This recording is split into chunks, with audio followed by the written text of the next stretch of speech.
Hi guys! Welcome back sa aking YouTube channel. At ngayon, manonood tayo ng abangan ng ating mga paboritong palabas sa TV. May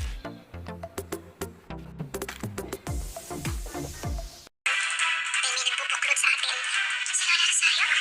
Wala din, kailangan yata talaga makuha ng mga bata yung loob ni Madam Oria. Habang hindi pa napipirmahan yung donation agreement ni Ina, ay kasi pag nagkataon na, sipin mo, yung De La Costa Food Court, mapupunta na kay Ina yun. Tumawag si Joanna sa phone. May nangyari daw kay Nono sa hospital. Ay po yun, gamit na sasakyan ni Joanna kanina nung bawi siya. Ano problema mo? Hindi ba dapat ako magtanong yan sa'yo? Kung bakit binalak mong sakasaan si Nono kaya siya nataka sa puso? At yun lang guys. At kung nag-enjoy kayo sa panonood, please like and subscribe. At pasensya na kayo sa edit ko. Ginanito ko lang talaga kasi para hindi siya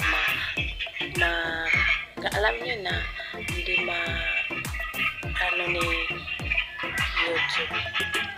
Kaya salamat sa pag-intindi. At bye guys, sa susunod ulit.